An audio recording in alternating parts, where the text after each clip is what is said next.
Bonsoir, merci d'être là. Je vais présenter un petit peu la soirée. Elle sera en deux parties. Donc c'est une soirée télémédecine et RGPD. La première partie, ça sera deux juristes RGPD qui vont nous présenter, qui sont derrière moi.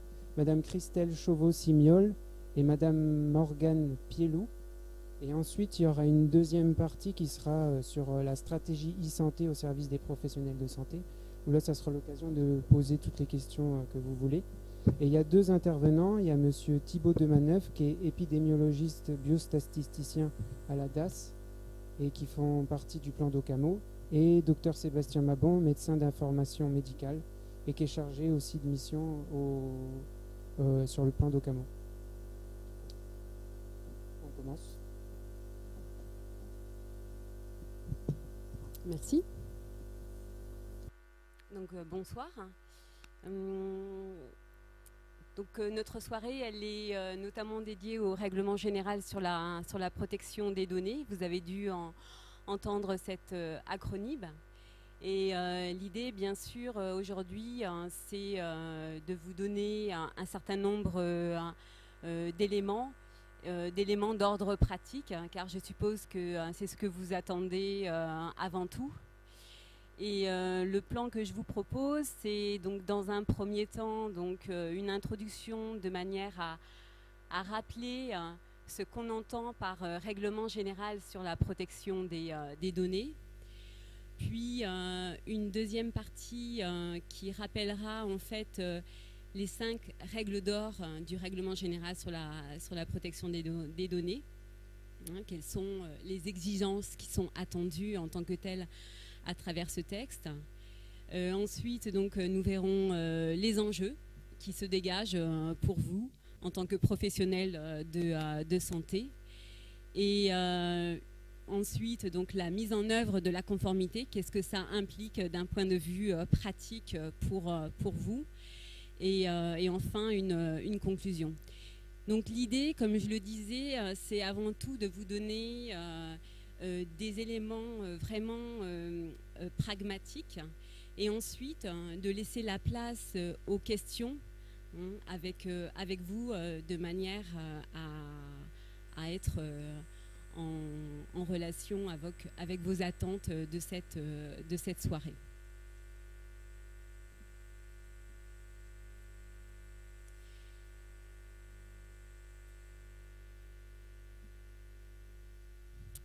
Donc rapidement se présenter, bien que ce ne soit pas bien sûr l'objet ce soir. Morgane et moi-même sommes juristes spécialisés en droit de la protection des données. Et notre société s'appelle Actesil Pacifique. Pacifique parce qu'on est à la fois ici en Calédonie et aussi en Polynésie. Nous sommes 5 juristes et notre domaine d'action est véritablement la protection des données à caractère personnel. Donc nous intervenons aussi bien sur la partie état des lieux que sur la partie déléguée à la protection des données et sur la partie formation également. Et nous avons aussi un logiciel de gouvernance RGPD. Donc on est installé en Nouvelle-Calédonie depuis 2015, en Polynésie depuis 2019, plus récemment. Et en France, le groupe Actesil, lui, a été créé en 2007. Je vais laisser la main à Morgane.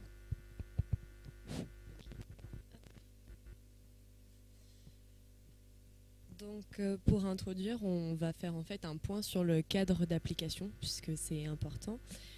Beaucoup en fait d'entre nous pensent que la protection des données est quelque chose de récent, alors que pas du tout. Ça fait depuis 1978 qu'il existe en fait une loi, la loi informatique et liberté, mais qui était applicable qu'en France. Et en fait, c'est par une modification en 2004 qui a permis en fait l'application en Nouvelle-Calédonie des principes de la protection des données. Donc depuis 2004, il y a un certain respect à avoir, mais qui était, on va dire, pas très contraignant et pas très suivi. C'est pour cela que il y a eu cette harmonisation au niveau des différentes législations européennes pour permettre d'avoir un socle commun au niveau des différents cadres d'application et permettre cette protection aux citoyens européens.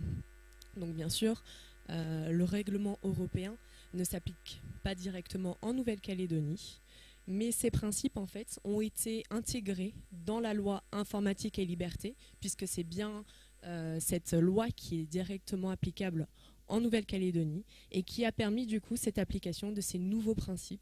Donc un encadrement beaucoup plus fort, beaucoup plus contraignant, puisque les sanctions ont évolué. On est passé sur des chiffres qui sont beaucoup plus importants,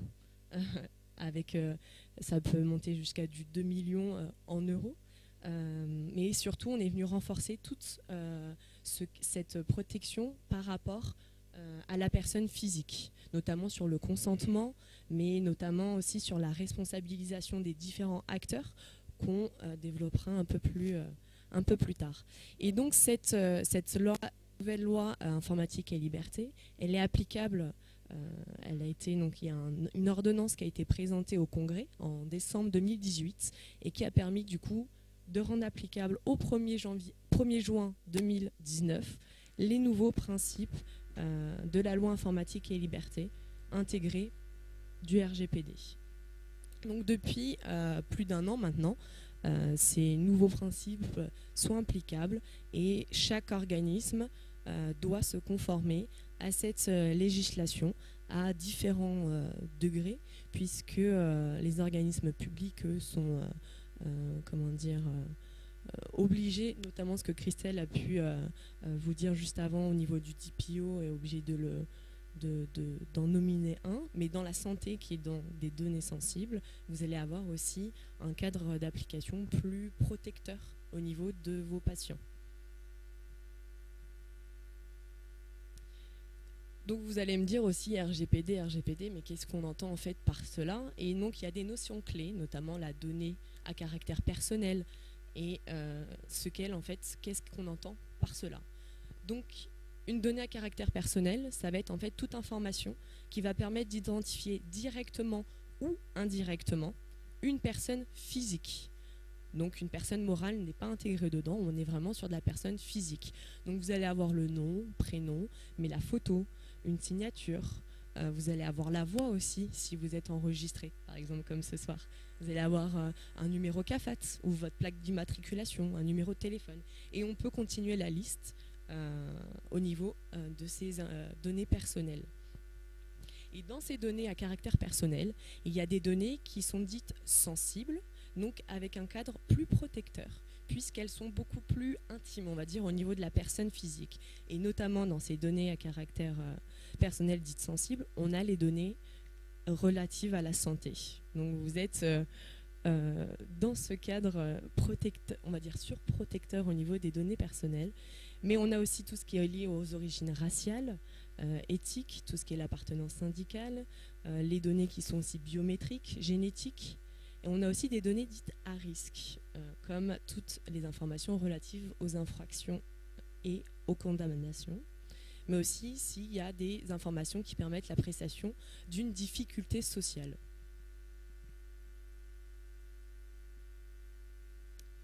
Donc au niveau de la donnée de santé, le RGPD, donc dans son article 4, a très bien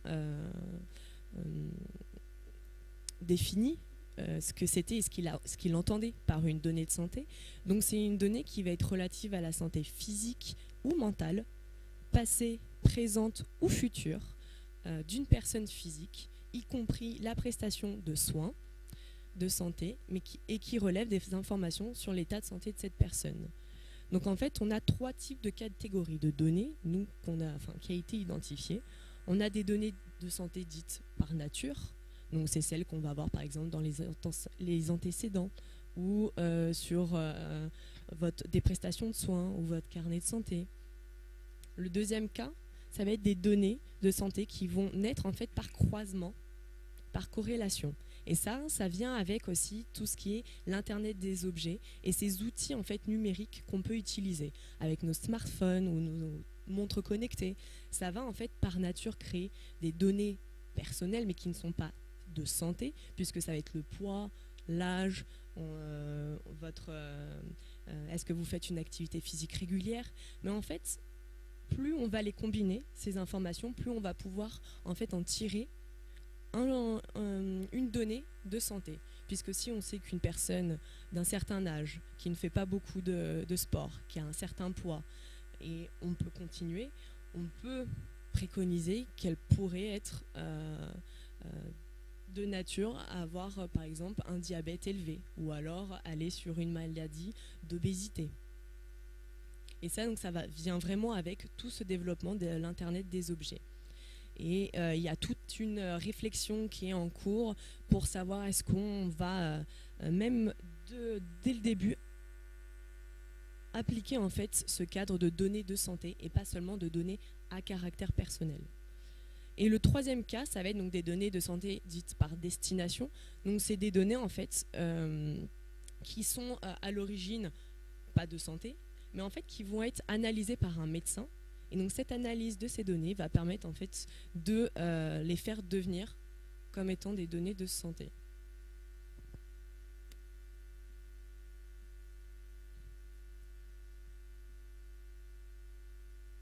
Deux informations aussi, deux notions qui vont être très importantes, et ça va vous servir puisque c'est une des exigences, une des nouvelles exigences du RGPD, qui est donc le registre de traitement qu'on verra plus tard, qui est donc qu'est-ce qu'un traitement de données. Et en fait, un traitement de données, c'est toutes les actions, les missions, les opérations ou suites d'opérations que vous mettez en œuvre à l'aide de procédés automatisés ou non, et qui intègrent donc de la donnée personnelle. Donc ça va être par exemple le fait d'enregistrer seulement les données de vos patients, ou alors de la communiquer à un confrère. Ça va être aussi le fait d'enregistrer, de sauvegarder, supprimer. On a toute une liste, et en fait on se rend compte que dans votre profession et de manière générale, on fait tous des traitements de données en fait. Donc ça va être très intéressant puisque en analysant en fait vos traitements de données, on va pouvoir avoir une vision générale sur les différents donc, traitements de données que vous mettez en œuvre. Et donc les moyens de traitement, ça va être seulement les outils par lesquels vous allez mettre en œuvre ces traitements. Donc ça peut être un CRM, ça peut être un dossier médical informatisé, ça peut être aussi sur un site internet si vous en avez un, et on peut continuer la liste.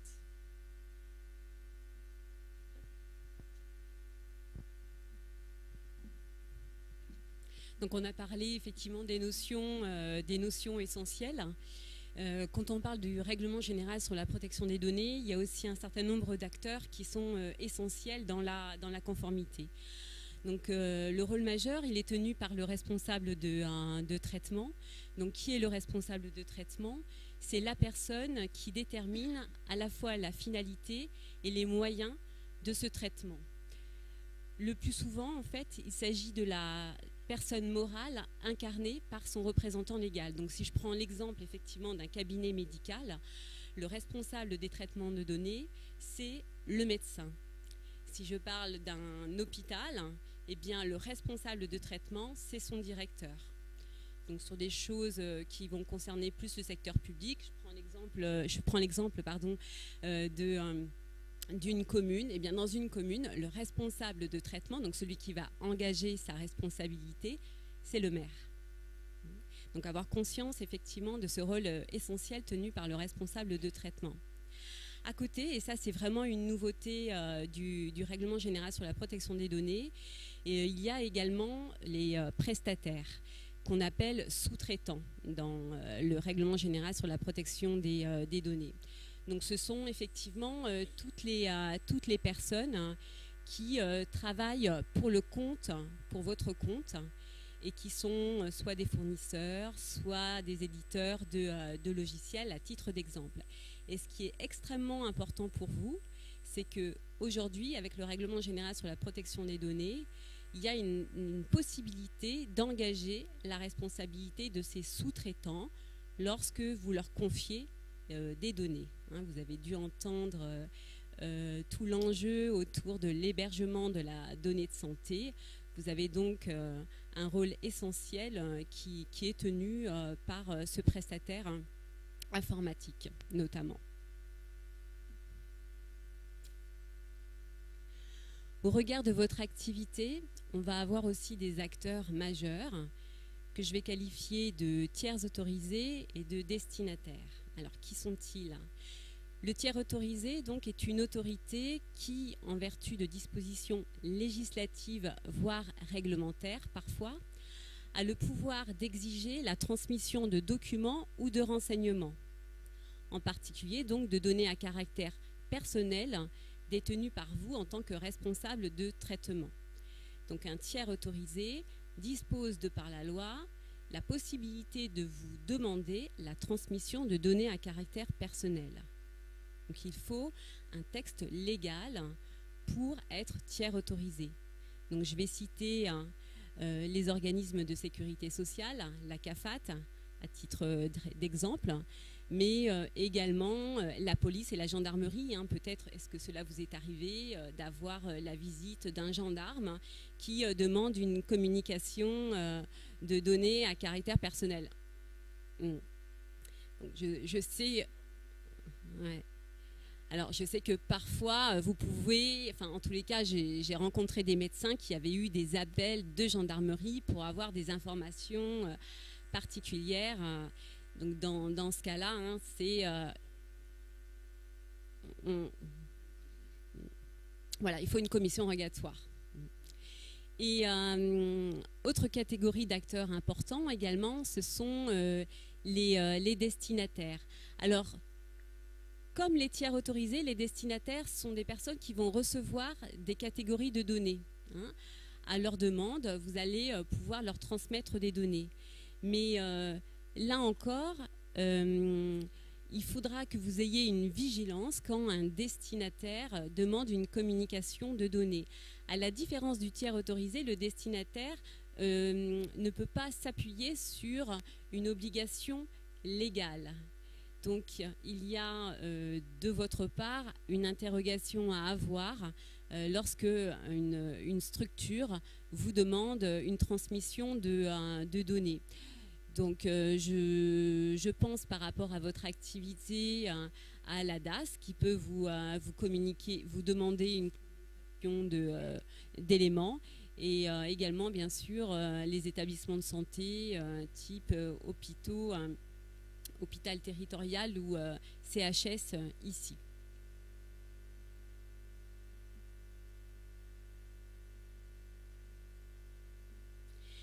Donc une fois qu'on a défini effectivement les notions clés et l'ensemble des acteurs qui interviennent sur la protection des données à caractère personnel, concrètement, qu'est-ce que ça veut dire pour vous?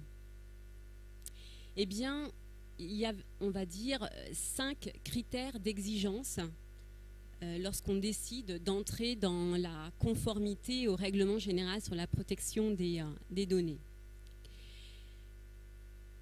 La première exigence, elle est liée à la finalité de votre traitement de données.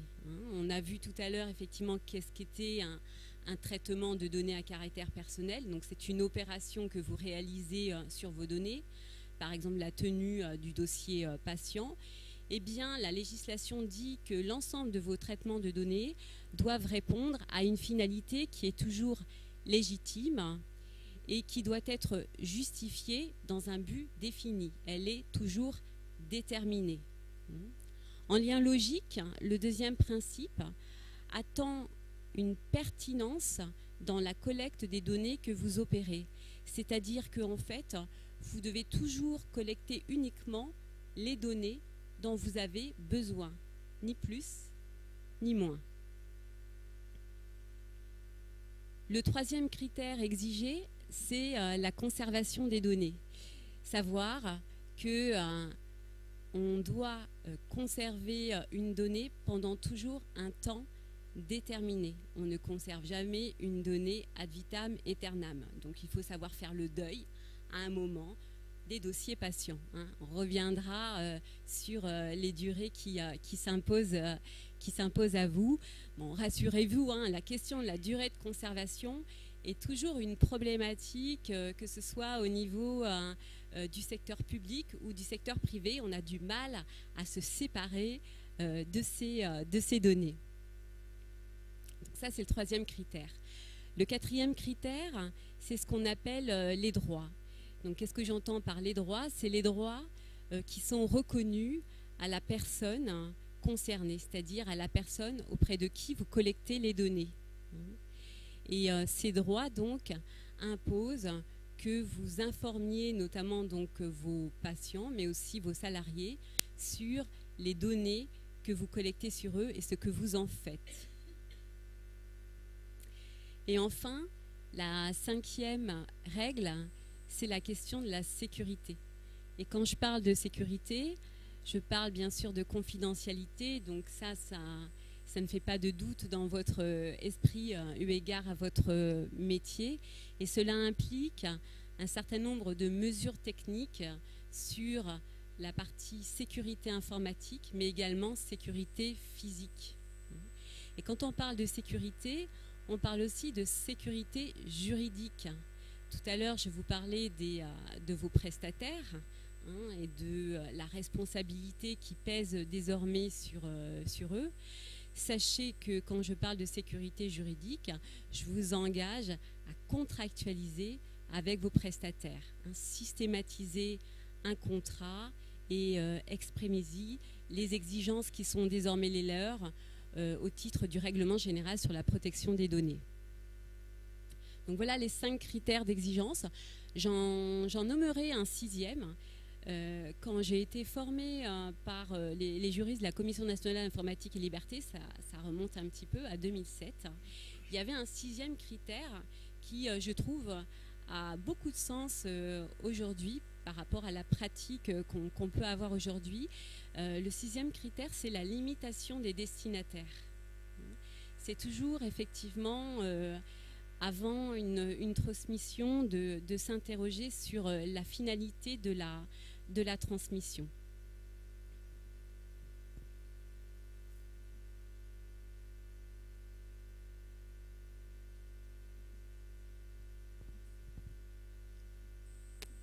Donc après vous avoir posé du coup le cadre d'application, défini les notions clés et exposé les critères d'exigence du RGPD, on va exprimer en fait les enjeux qui sont par rapport donc dans le domaine de la santé.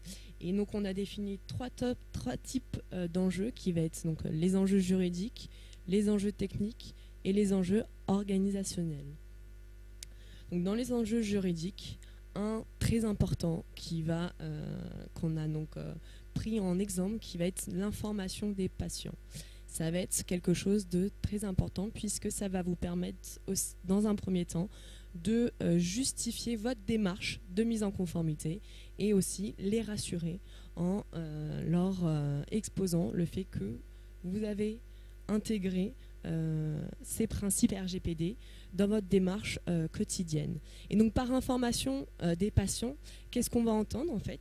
Ça va exprimer en fait le fait qu'il va falloir que vous informiez vos patients des traitements en fait que vous mettez en œuvre à partir de leurs données.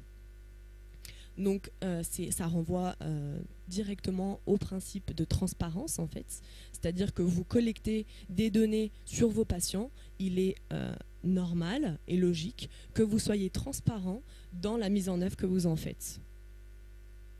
Et donc cette information, il faut qu'elle soit donc concise, transparente, compréhensible et aisément accessible en des termes simples et clairs. Aisément accessible, c'est-à-dire par exemple dans votre salle d'attente, ou si vous avez une ou un secrétaire, ça peut être sur son bureau, afficher une note d'information sur les traitements que vous mettez en œuvre. Et en fait, cette information, elle va prendre en fait la forme de mention d'information.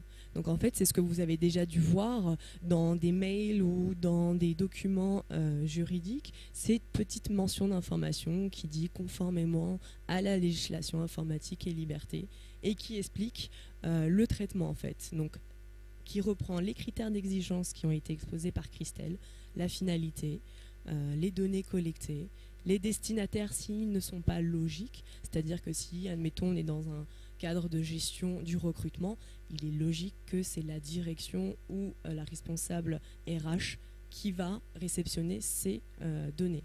Par contre, si ces données, en fait, c'est le comptable qui les réceptionne, là, on va peut-être exposer ce destinataire. Ou alors à l'extérieur, si c'est un sous-traitant ou un destinataire externe. Mais en tout cas, ces mentions d'information, elles vont donc permettre d'informer directement et d'être dans le respect de ce principe de transparence. Le deuxième point au niveau de l'information des patients, ça va être aussi sur leurs droits. Leurs droits, puisqu'avec le RGPD, il est venu en fait renforcer cette protection au niveau de la personne physique et lui a octroyé des droits sur ces données. On a le droit d'accès, c'est-à-dire que toute personne a le droit de demander l'accès à l'ensemble des données qu'une personne collecte ou traite sur lui. Donc admettons, demain, un de vos patients vous dépose ou vous envoie un mail en disant « j'aimerais que vous me fournissiez un fichier qui expose l'ensemble des données personnelles que vous détenez sur moi », vous devez répondre à cette demande. Et donc pour cela, il faut notamment une information avant. Et derrière, vous avez un mois de toute façon pour y répondre. Et vous avez tout un détail, notamment sur le site de la CNIL, pour tout ce genre de réponse à ces droits. Donc vous avez aussi le droit d'opposition. S'opposer à un traitement, c'est par exemple le cas quand il y a de la prospection commerciale, on a le droit de s'opposer à ce que son adresse mail fasse l'objet d'une prospection. On a le droit d'effacer aussi les données, mais en fait qui est intrinsèquement lié à la durée de conservation. Normalement, ce droit, il ne devrait pas être mis en pratique si le responsable de traitement a bien respecté la durée de conservation de la donnée. Et après, on en a d'autres, et notamment un droit relatif au traitement de ces données après son décès. Après, donc, les enjeux juridiques, on a des enjeux techniques qui, pour vous, vont être assez importants puisque ça va être un encadrement en fait, au niveau des données médicales et toute autre donnée personnelle que vous détenez au sein de votre cabinet ou de votre structure.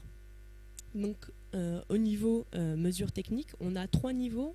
On a avant tout les mesures logiques. Donc ça va être des mesures par rapport à vos ordinateurs. Ou aussi, comme on a pu prendre l'exemple sur l'environnement sécurisé, qui est aussi au niveau de l'hébergement des données de santé. Alors pour faire un petit point au niveau de l'HDS, ici en Nouvelle-Calédonie, l'article qui encadre l'HDS n'est pas applicable, puisque, et pour faire un point un peu aussi histoire, on est passé de l'agrément à la certification, mais en 2018, mais donc du coup ce n'est pas applicable encore ici. Donc à voir l'évolution avec le programme de CAMO. Après, on a un article général au niveau du Code de la santé publique, hein, l'article 1111-8, qui oblige à avoir une obligation de sécurité générale des données à caractère personnel.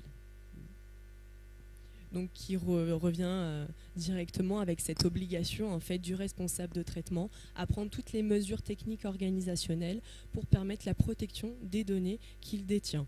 Et donc après la sécurité logique, on a la sécurité technique. Donc ça va être par exemple au niveau de votre ordinateur, il y a bien un mot de passe qui sécurise l'accès. Il peut y avoir aussi la programmation d'une veille sécurisée qui, au bout d'un certain temps d'inaction, l'ordinateur se verrouille, tout ce qui va être en lien aussi avec le paramétrage, les antivirus. Mais bon, ça c'est pas, je pense que vous n'êtes pas là pour entendre tout ça. Mais on a aussi sur l'accès de la sécurité physique. Et là, ça va être important puisque vous devez aussi sécuriser votre local physiquement. Donc les accès au niveau, ça peut être fermer sa porte à clé, mais aussi ranger les documents sensibles dans des meubles scellés, donc qui ferment à clé, et ne pas les laisser à la vue de tous. Si vous avez recours à des prestataires au niveau archivage, vous aurez aussi cette obligation de de bien sécuriser les envois vers ce prestataire, et après toujours cette obligation en tant que responsable de traitement de connaître sa démarche et surtout les mesures de sécurité qu'il applique.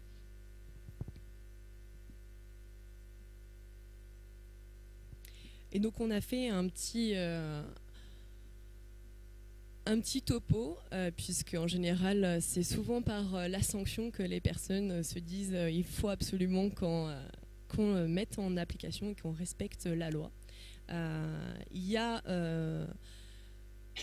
une information, une actualité pour moi qui est assez importante et qui montre quand même l'importance du numérique dans notre vie et surtout dans le monde médical maintenant, dans le domaine de la santé. Malheureusement, en Allemagne, en fait, en septembre de cette année, il y a eu le premier décès à cause d'une attaque informatique, du coup, qui a empêché une opération et donc qui a paralysé toute la clinique universitaire, et donc cette personne est décédée. Donc on peut voir quand même que c'est assez prégnant le risque au niveau technique, puisque c'est par l'infrastructure informatique que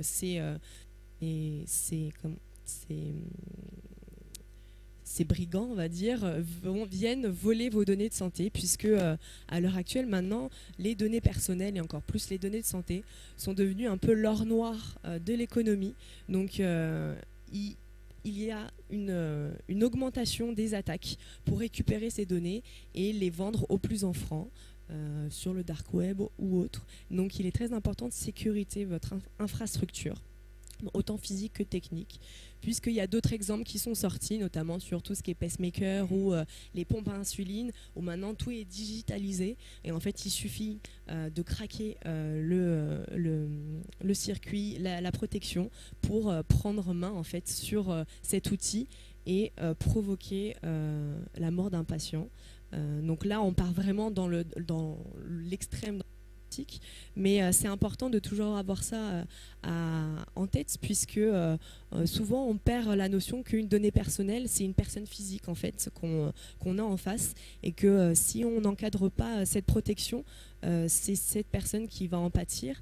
Et même si on parle par exemple que d'un nom, là on est sur de la donnée de santé qui est très intime et très poussée, mais même un nom, prénom, si on vous l'enlève, vous avez déjà un peu plus de difficulté à vous identifier et vous présenter. Donc c'est pour ça qu'il y a tout ce cadre qui est renforcé, et notamment donc avec le numérique. Et donc le dernier point au niveau des enjeux, ça va être celui organisationnel. Donc ça va être de permettre de maîtriser le risque informatique, et ça va être notamment par la mise en place des outils de conformité qui sont présents au sein du RGPD. Et avant tout, et en premier lieu, c'est votre registre de traitement. Le registre de traitement qui est une obligation en fait pour toute structure, qu'elle ait un salarié ou 1000 salariés. C'est votre outil en fait qui va vous permettre de présenter en cas de contrôle, ou même vous si vous voulez le rendre public pour informer, les traitements en fait que vous mettez en œuvre au sein de votre structure. Donc on revient un peu sur ce principe de transparence si vous voulez le publier, mais c'est quelque chose que vous gardez en interne normalement, et donc c'est un travail qui est on va dire de nécessité première par lequel vous devriez commencer. Le deuxième point qui est très important, puisque dans à peu près 95% des cas, les violations de données ou les fuites de données proviennent d'origine humaine, ça va être la sensibilisation. Il faut que vous sensibilisiez autant vous-même que vos salariés, qu'aussi vos patients. Et ces sensibilisations, elles vont permettre déjà d'amoindrir un peu le risque, puisqu'en connaissance de cause, les personnes normalement devraient faire moins de fautes et sécuriser au maximum.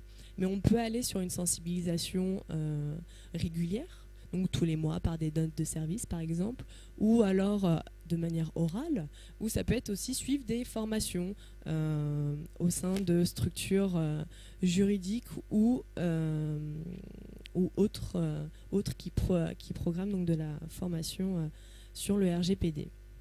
Et le dernier, donc, comme Christelle avait pu vous le présenter dans les critères d'exigence, ça va être au niveau des durées de conservation. Ça, on sait que ça fait un peu mal et qu'il y a beaucoup de réticence sur le fait que la donnée a une durée de vie. Et en fait, donc, le règlement est venu casser avec cette vieille habitude qu'on a de garder au cas où, parce qu'on ne sait jamais si on en a besoin plus tard. Mais dans cette optique en fait de responsabilisation des personnes et surtout d'un droit qui a été qui est nouveau, celui du droit à l'oubli, c'est qu'au bout d'un certain temps, il n'est pas nécessaire en fait de conserver les données. Bien sûr, toujours en respectant les durées légales et surtout vos obligations légales. Hein. On ne va pas supprimer comme ça la donnée. Il y a certaines durées qui sont notamment par le Code de la santé publique et d'autres qui vont être prévues par vous au niveau de vos différentes pratiques qui vont permettre donc d'établir ces règles de conservation et d'archivage. Et au bout d'un certain temps, oui, il faudra les supprimer, mais en général, ce sont des durées, par exemple au niveau santé, qui sont de l'ordre de 20 ans. Et en général, c'est 20 ans après le dernier contact. Donc on est sur quelque chose qui est quand même assez long encore. Et en plus, qui vont vous permettre de faire du tri et un peu d'espace.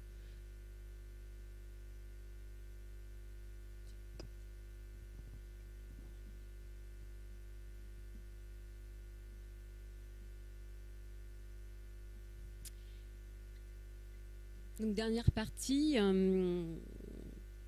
donc là vous avez la matière, il s'agit de savoir maintenant qu'est-ce que vous devez faire, comment vous devez procéder.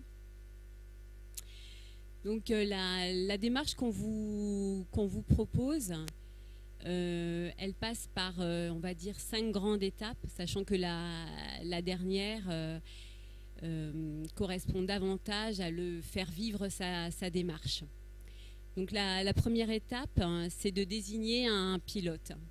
Donc si vous êtes seul dans votre cabinet médical, voilà, le pilote est tout désigné.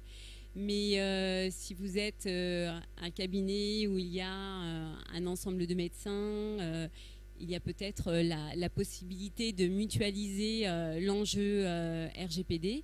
Et vous pouvez aussi confier la démarche à un ou une secrétaire médicale. En tous les cas, il faut désigner une personne référente. La deuxième étape, et on en a parlé déjà à plusieurs reprises, c'est d'identifier vos traitements de données à caractère personnel. Est-ce que vous pouvez me citer un traitement de données à caractère personnel que vous avez tous?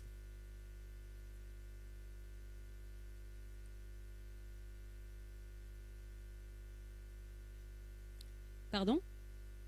Voilà, le dossier, votre dossier patient, en fait, c'est un traitement de données, c'est celui majeur.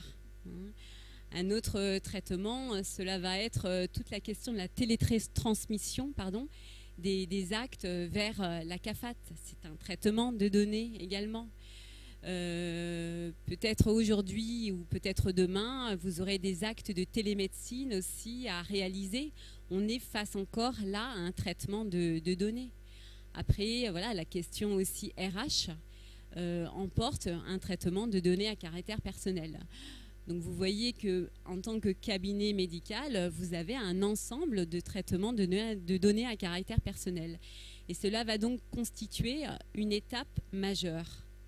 Parce que c'est elle ensuite qui va vous permettre d'appréhender quel va être votre plan d'action. Donc c'est ce que j'appelle prioriser les actions à mener. Donc vous allez pouvoir identifier les étapes par lesquelles vous allez devoir passer par rapport aux enjeux qu'on vous a montrés, et vous allez pouvoir en même temps identifier les risques. il est bien évident, si je prends un exemple, que si aujourd'hui il n'y a pas d'information au sein de votre cabinet médical à destination des patients, c'est certainement une des actions à faire en priorité.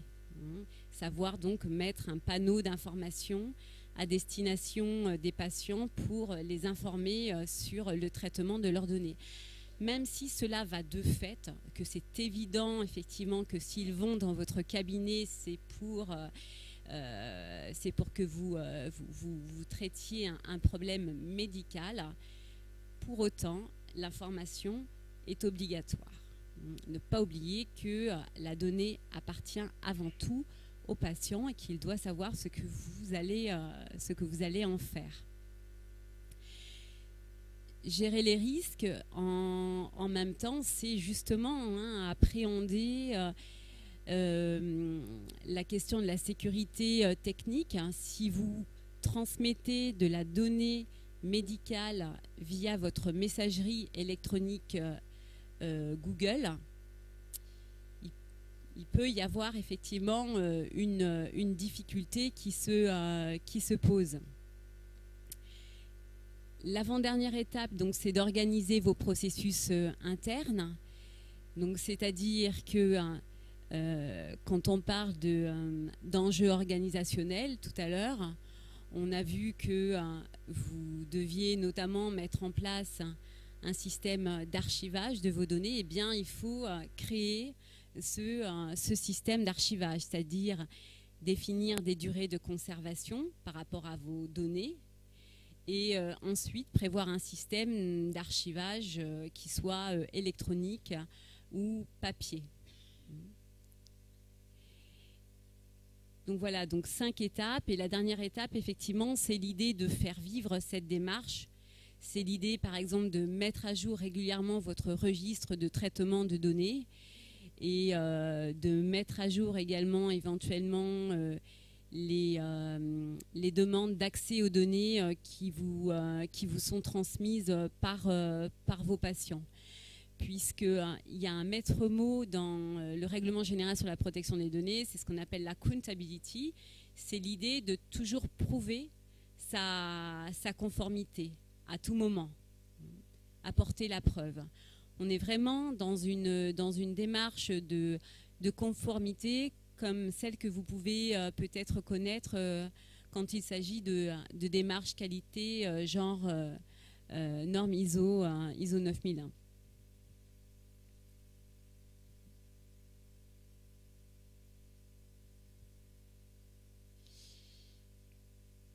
Donc, conclusion en forme de synthèse. Donc,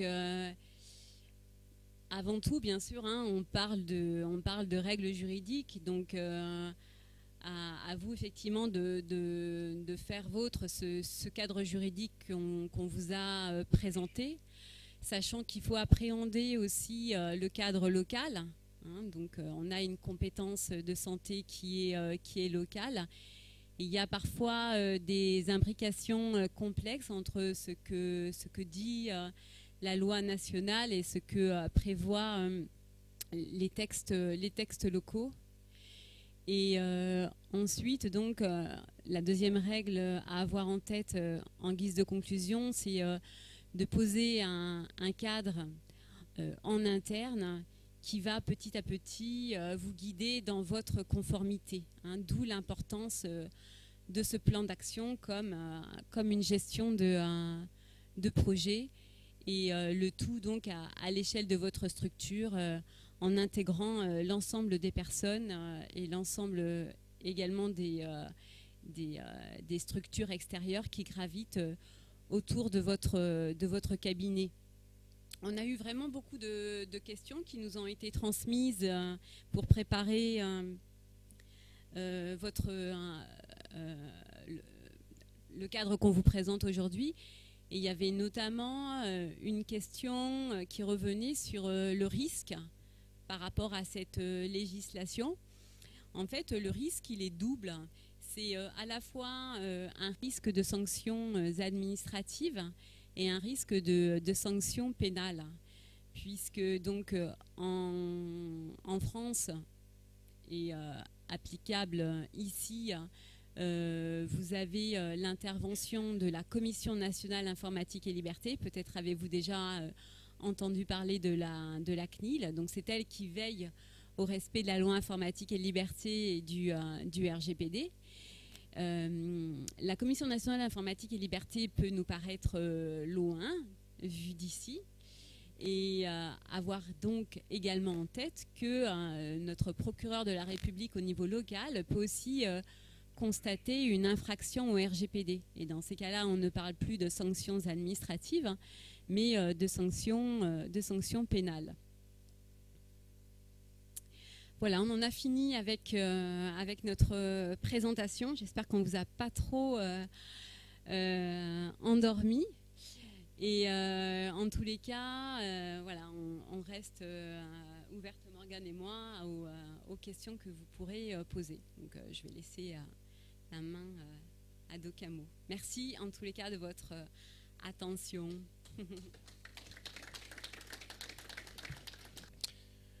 Bonjour, donc Sébastien Mabon. Alors, je vais vous présenter du coup la stratégie santé. Donc, on va vous la présenter. Dans l'idée, c'est en fait vous montrer, en espérant qu'elle puisse répondre à certaines questions qu'il y a sur le RGPD, parce que le RGPD a mis quelques principes qui, hélas, en Calédonie, on a quelques difficultés pour y répondre. Et il faut qu'on trouve pas mal de solutions pour pouvoir y répondre, et on espère pouvoir vous aider là-dessus. Alors, la stratégie santé, elle va dans le cadre du plan de santé Docamo, être épanoui, donc plusieurs actions. Elle va aussi dans un plan stratégique pour l'économie numérique, un plan stratégique du gouvernement de la Calédonie, et le plan de transformation du numérique de l'administration.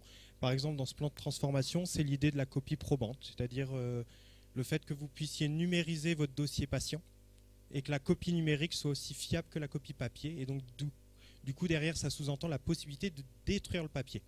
Donc ça ferait quand même un peu un gain de place. Le tout, c'est du coup de faire un plan stratégique e-santé.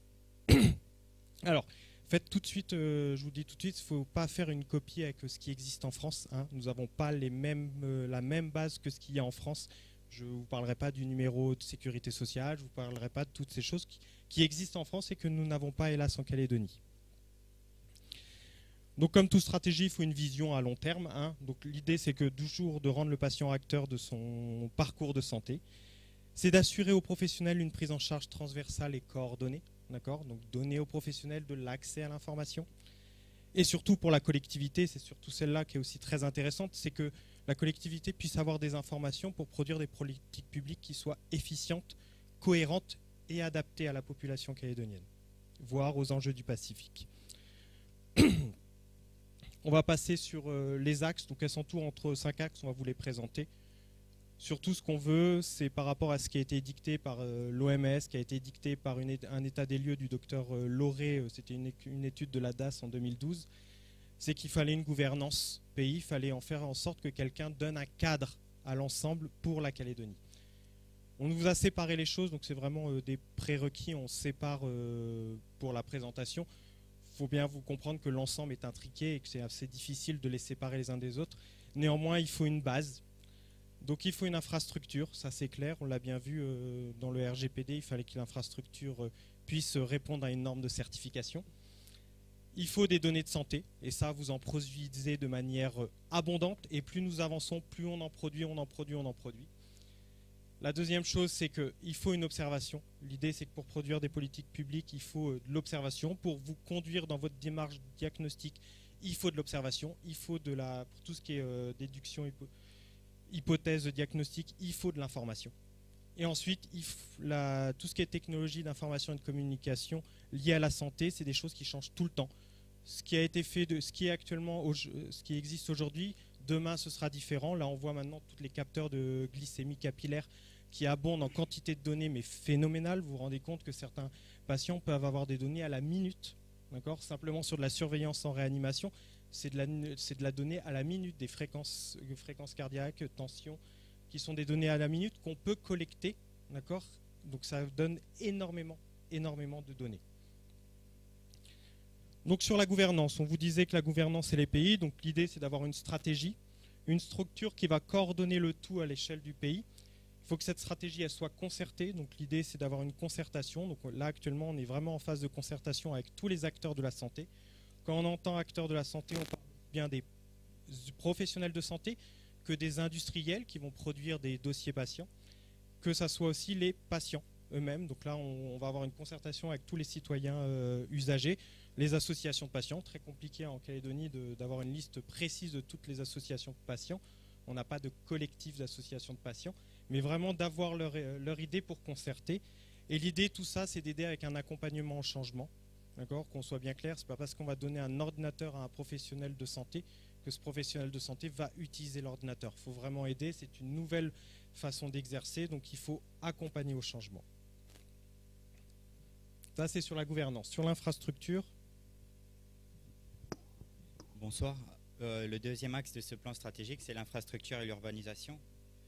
Ici, on a 3 objectifs à mettre en place. Le premier, c'est de créer un data center commun à l'ensemble des acteurs de santé.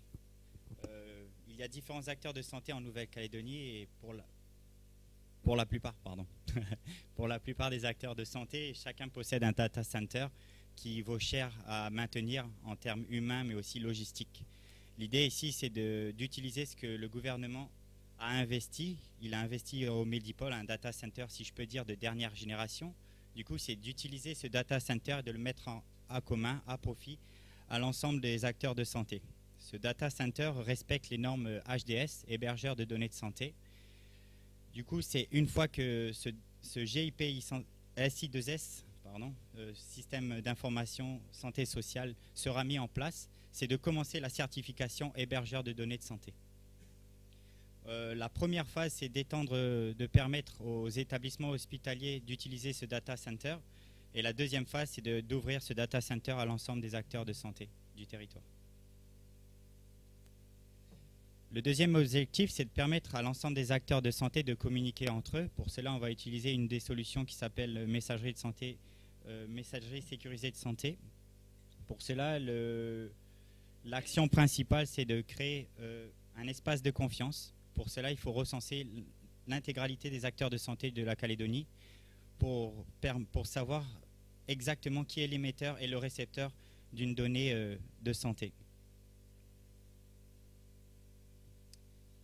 Une fois que le data center, la certification et la messagerie de sécurité de santé sont mis en place sur le territoire, c'est de s'étendre aux autres îles du Pacifique et là notamment d'offrir un espace de stockage aux autres îles du Pacifique. C'est un peu un modèle économique, un retour sur un investissement. Je vais vous parler du modèle économique. Du coup, l'infrastructure, l'urbanisation va permettre une harmonisation des solutions entre les différents acteurs de santé, va aussi permettre de rationaliser les coûts humains, de créer un partenariat public-privé, notamment avec le JEP SI2S. On va avoir un partenariat avec la clinique et les différents hôpitaux pour commencer. Et ensuite, offrir une prestation de stockage de l'information pour les îles du Pacifique. Donc l'idée avec cette structure, c'est que du coup, maintenant, vous avez un hébergeur, données agréées, données de santé. Donc, ce qui vous permet de stocker et de répondre aux normes RGPD rien que là-dessus. Donc déjà, actuellement, on n'en a pas sur le territoire, mais néanmoins, il est probable qu'à terme, on soit obligé d'utiliser des hébergeurs de données de santé. Puis c'est surtout un gage de qualité d'utilisation des données pour les patients, c'est qu'au moins les patients sont rassurés sur le fait que leurs données sont sécurisées. Et puis la deuxième chose, c'est pour vous. C'est-à-dire que si vous perdez vos données sur votre disque dur, vous avez un dégât des eaux, ce genre de choses, on peut vous reprocher de ne pas avoir mis tout de votre côté pour faire en sorte que ces données soient protégées. Sur les données de santé, donc c'est très simple, c'est qu'une fois que maintenant on a un hébergeur, vous avez des données de santé. Donc je vous disais tout à l'heure que vous êtes producteur de données de santé. C'est pharaonique la quantité de données de santé qu'on est capable de produire. C'est rien que les résultats de laboratoire, c'est conséquent. Donc l'idée déjà, c'est qu'en fait on a une multiplicité des acteurs, donc c'est déjà d'harmoniser les langages. Donc c'est-à-dire qu'en fait vous produisez de la donnée, mais vous en termes informatiques, vous voyez le résultat, sauf que chacun utilise des langages différents, ce qui fait qu'on ne peut pas partager les données. C'est toujours le même problème, c'est qu'en fait vous avez des résultats biologiques, les résultats on vous les envoie d'une certaine norme ou d'une autre norme, et qui fait que certains logiciels ne parlent pas cette norme-là, et donc du coup vous ne pouvez pas les utiliser. La première chose, c'est d'harmoniser ces langages. Et ça, c'est vraiment le cadre de la gouvernance du pays qui va dire, bon, bah, maintenant, on va trancher, d'accord ? On va réunir tous les partenaires autour d'une table, on tranche, on va utiliser ce système de langage. Alors, on va simplifier les choses. La deuxième chose, on va parler un peu de l'Arlésienne, le numéro calédonien de santé. Donc, on est remonté jusque dans les années 86 de ce dossier qui est quand même assez complexe. C'est l'action numéro 35 du plan d'Ocamo, du plan de santé d'Ocamo Être épanoui. Donc, créer un numéro calédonien de santé. Donc, nous avançons sur le sujet. Donc, il a été débuté une mise en place d'une politique de gestion des identités qui dit de créer une identité, il faut être sûr que la personne qui porte cette identité est bien la bonne personne. C'est quand même primordial, je ne vous le cache pas. Mais il y a tout un travail actuellement qui est en cours de faire une identité commune électronique, d'accord, d'abord, et puis un jour d'aboutir au numéro calédonien de santé.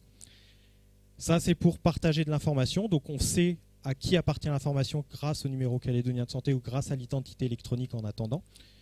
Maintenant, il faut savoir qui a produit l'information. Il faut une identification fiable et unique du professionnel de santé. Donc je sais que, par exemple, vous connaissez tous votre numéro ADELI qui vous a été délivré par l'ADAS lors de l'enregistrement de vos diplômes.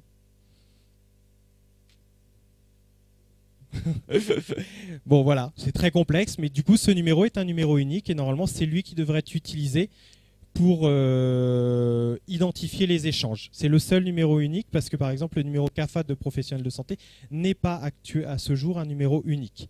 Et après il faut identifier l'établissement qui a produit cette information, donc que ce soit le CHT, que ce soit le cabinet libéral, que ce soit le laboratoire.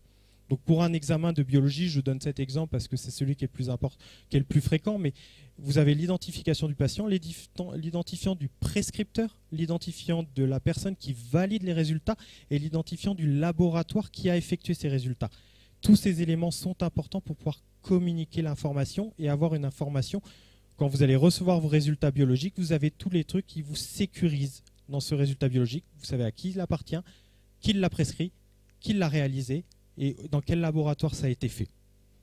Donc ça, pour vous, il faut que ça soit transparent. L'idée, c'est que quand ça arrive dans votre logiciel, ça soit facilement interprétable.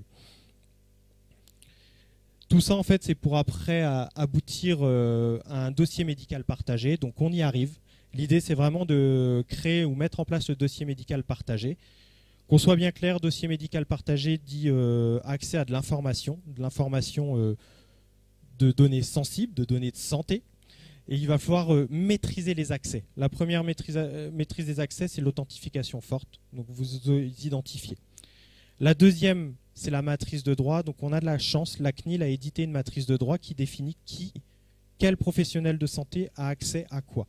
Le médecin a le droit d'accéder à ça, le dentiste a le droit d'accéder à ça, l'orthophoniste a le droit d'accéder à tel document. Ça a été précisé, ça a été tranché. Donc cette information, on l'a, elle est précise, on n'a pas à réfléchir. La CNIL nous l'a fait. Et la dernière chose, et on revient au règlement général de la protection des données, c'est la traçabilité des accès, c'est-à-dire que chaque patient saura qui aura accédé à son dossier. C'est même plus, c'est que chaque patient saura si telle personne a accédé, a lu tel document, a modifié tel document ou a supprimé tel document. Et comme c'est présent dans les établissements de santé actuellement, comme un patient peut vous le faire, tout professionnel qui accède à une donnée de santé doit être en capacité de justifier cet accès. La justification se fait simplement, par exemple dans un établissement, c'est en mettant une note en disant bah voilà, j'ai vu ce patient aujourd'hui ou je consulte ce patient ce jour. Ça donne une trace de pourquoi on a accédé au dossier. Mais il faut pouvoir le justifier. D'accord ? C'est pas le simple rôle d'être professionnel de santé n'autorise pas d'accéder à la totalité des informations, c'est ce qu'on disait tout à l'heure. L'information qui est juste nécessaire, ni plus ni moins. Et maintenant, dans le dossier médical partagé, il va falloir y mettre des éléments. Donc, soit on met tout, d'accord, et donc dans ces cas-là, je suis capable de vous mettre dans votre dossier médical partagé ou dans le dossier du patient le numéro de référence des compresses utilisées au bloc opératoire, mais en termes de données, je ne suis pas sûr qu'elles vous intéressent. D'accord, donc c'est plutôt tranché sur des données qui vous sont intéressantes et pertinentes. Et le gouvernement avait déjà tranché alors en 2005 sur une délibération sur le contenu du dossier patient qui dit que les comptes rendus opératoires, les comptes rendus d'hospitalisation, les comptes rendus de radiologie font partie du dossier patient et doivent être accessibles. Je me mets à votre place, ça pourrait être quand même très utile que quand un patient va aux urgences, Vous pouvez, quand le patient retourne vous voir, vous avez accès automatiquement en se connectant sur le dossier médical du patient au compte-rendu d'hospitalisation des urgences. Vous avez directement accès aux informations. Vous récupérez directement les résultats de biologie, voire même plus. C'est qu'en gros, votre logiciel est totalement interfacé au dossier. C'est-à-dire que les résultats arrivent directement dans votre dossier. Avec la possibilité donc, de créer un environnement numérique du patient, donc c'est vraiment une plateforme où le patient aura accès à l'ensemble de ses documents. Il décidera qui a le droit d'accéder à ces documents, donc c'est le droit du patient. Et la deuxième chose, c'est par l'intermédiaire de ces outils, c'est de créer d'autres outils qui permettent d'accéder au dossier patient. Donc là, je vous ai mis le sport santé, la santé scolaire, mais ça peut être aussi les outils pour faire des arrêts de travail, des bons de transport électronique, vraiment d'accéder à ces informations pour que vous puissiez en fait abonder le dossier médical partagé, donc émettre des données, mais aussi pour vous simplifier le traitement des dossiers des patients.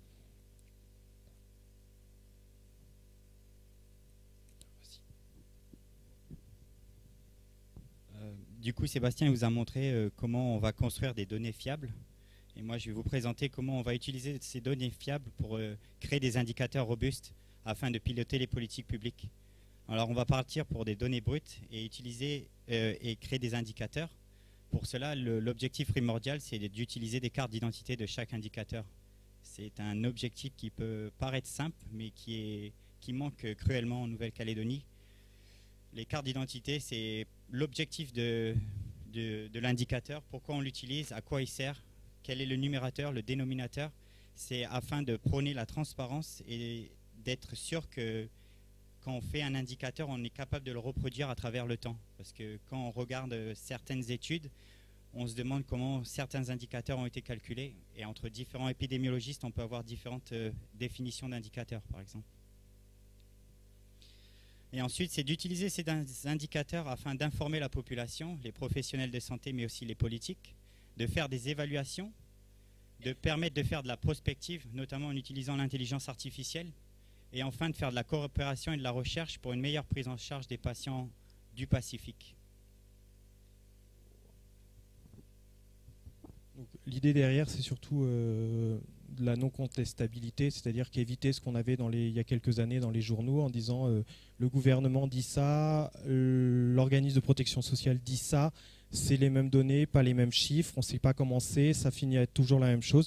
L'idée, c'est d'être clair, précis, on vous donne les moyens de savoir comment ça a été calculé, c'est transparent, c'est en accès libre, on ne cherche même pas à comprendre, d'accord. Si vous souhaitez recalculer, vous avez les éléments pour recalculer, on ne se pose même plus la question.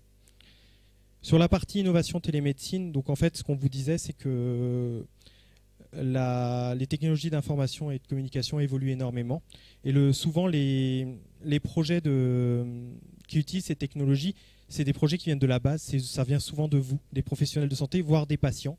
Là, on a eu dernièrement l'équipe d'infectiologie du CHT qui souhaitait mettre en ligne l'antibioguide et même le mettre en ligne l'antibioguide de Nouvelle-Calédonie qui utilise l'écologie de la Nouvelle-Calédonie, façon antibioclique si vous connaissez.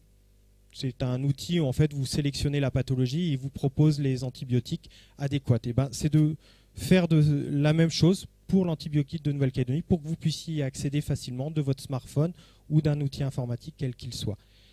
Il y a d'autres outils, on nous vient aussi pour la télémédecine. Donc la télémédecine est possible en Calédonie. Il y a la délibération 171 qui permet de faire de la télémédecine, téléconsultation, téléexpertise, qui attend un arrêté pour son application, mais qui attend surtout, et ça je vous comprends, un moyen d'être remboursé. Actuellement la télémédecine est possible, mais ne permet pas d'être remboursé. Donc actuellement on est en train de faire un arrêté, d'accord. On va éditer cet arrêté pour essayer de travailler là-dessus pour qu'on puisse derrière, voir si c'est possible, mettre une lettre clé dédiée pour rembourser les actes de télémédecine. Donc ça nécessite des investissements, ça nécessite pas mal de choses, c'est-à-dire qu'on ne peut pas copier les systèmes métropolitains parce que chaque système métropolitain de télémédecine demande une carte CPS et une carte vitale. C'est une obligation de l'agence numérique en santé. Si on met ça ici, on ne peut fournir ni l'un ni l'autre. Donc il faut qu'on utilise des outils adaptés au niveau calédonien pour qu'on puisse le faire. Donc là l'idée c'est surtout que les projets puissent venir, c'est que vous puissiez trouver écho. C'est qu'il y ait un endroit, que vous puissiez savoir quels sont les projets en cours, quels sont les projets qu'on peut financer, quel est le réseau acceptable. Je peux vous dire, par exemple, il y a un robot de téléconsultation à Tiga, d'accord, sauf que la disponibilité en débit, d'accord, est en fonction du temps. Si c'est orageux, si c'est pluvieux, vous n'avez pas la même disponibilité. Vous passez d'une vidéotransmission à une audiotransmission. D'accord ? Donc ce n'est pas parce que vous avez une couverture que vous avez un débit suffisant. Donc ce sont des éléments qu'il faut s'inquiéter quand vous faites certaines choses. Donc pareil pour la téléradiologie. Où héberger ça? C'est qu'actuellement on disait qu'il fallait un hébergement de données de santé. Vous avez des données actuellement où vous allez héberger ça, et on sait que certains acteurs de santé éprouvent maintenant des difficultés à héberger des données de santé nominatives. C'est-à-dire que les hébergeurs actuellement en Nouvelle-Calédonie refusent d'héberger des données de santé parce qu'ils ne sont pas aux normes HDS. Et vu qu'ils ne sont pas aux normes HDS, ne peuvent plus héberger ces données, ce qui va à terme poser quelques soucis. Donc l'idée derrière, il y a tout un modèle économique qu'on a mis en place. C'était vraiment d'écrire un outil territorial, vraiment de faire un partenariat public-privé, voire faire des prestations pour le Pacifique. Ce serait pas mal qu'on arrive à rentabiliser un peu le système. Et puis je pense qu'on n'est pas contre un peu de rentrée d'argent dans le système de protection sociale. Là, c'est pour vous montrer un peu la charge. Donc, validation de la stratégie, on est en cours, mise en place. Ce que je vais vous montrer, c'est que du coup, là, actuellement, on valide la politique d'identitovigilance avec les établissements qui vont rentrer dans le GIP. Qui dit politique d'identitovigilance et de gestion des identités mis en place, dit numéro d'identification unique électronique. L'idée, c'est qu'après, toute personne qui adhérera au GIP et qui adhérera à la politique de gestion des identités pourra bénéficier de cette identité unique. Nous sommes en train de publier l'identification unique des professionnels de santé des établissements, qui seront, et nous on le prône, transparents et en accès libre, c'est-à-dire qu'on a de la chance, il y a une délibération de 94 qui dit que le nom du médecin, le nom du professionnel de santé, le prénom, son diplôme, s'il est docteur, infirmière, son lieu d'exercice sont des données publiques. D'accord ? Donc on va les rendre publiques. L'idée, c'est qu'en fait, vous puissiez avoir un annuaire de l'ensemble des professionnels de santé réglementés qui sont en exercice en Calédonie, que vous puissiez le savoir en temps réel. Il y a un travail de mise en place d'un PMSI territorial. Alors PMSI, c'est Programme de médicalisation des systèmes d'information. L'idée, c'est qu'en fait, toutes les données qui sont dans les établissements hospitaliers puissent être informatisées et produire des indicateurs. Là, on est en train de travailler sur les cartes d'identité des indicateurs. Et là, nous espérons, pour courant de la fin d'année, publier l'arrêté de télémédecine avec toutes les négociations qu'il faudra faire avec l'organisme de protection sociale pour le remboursement, parce que derrière, on est bien au courant. Si on publie l'arrêté, si on permet les actes de télémédecine aux professionnels de santé, il faut que derrière, il y ait une lettre de remboursement. Sinon, il n'y a pas d'intérêt. D'accord ? L'idée, c'est déjà le cas. On peut déjà faire des actes de télémédecine, mais l'idée, c'est que pour tout travail mérite salaire, et donc du coup, vous puissiez avoir un remboursement derrière. Je vous ai remis l'antibioguide, donc c'est en cours, donc c'est prévu pour la fin de l'année de publier ça pour que vous y ayez accès. Donc c'était pour vous montrer. L'idée, c'est derrière que l'idée, c'est que derrière, en fait, il y a quelque chose qui se met en place en Calédonie. Ça prend un peu de temps parce qu'on part de pas grand-chose, qu'on a besoin d'énormément de travail à mettre en place simplement les prérequis nécessaires pour vous avoir émergé quelque chose, comme le dossier médical partagé. On vous l'a bien dit, sans numéro calédonien de santé, ça va être difficile. Sans identification des professionnels de santé, ça va être difficile. Pour la télémédecine, c'est pareil. On peut mettre en place, mais il va falloir qu'on trouve des actions ou des moyens de contourner le fait d'avoir besoin d'une carte vitale ou d'une carte CPS. Donc il faut qu'on trouve ces actions, et donc on est en train de travailler là-dessus pour essayer de faire, et même de faire participer le tissu industriel local de développeurs d'applications, d'accord, qui sont très intéressants. On les a encore vus il n'y a pas longtemps sur tout ce qui est start-up en Calédonie, justement pour créer des logiciels de vidéotransmission qui vont permettre en Calédonie de créer de la télémédecine. D'accord ? Quand on parle de télémédecine, donc vous êtes d'accord, c'est définir téléconsultation, téléexpertise, télésurveillance. On travaille là actuellement sur la partie téléconsultation. Voilà.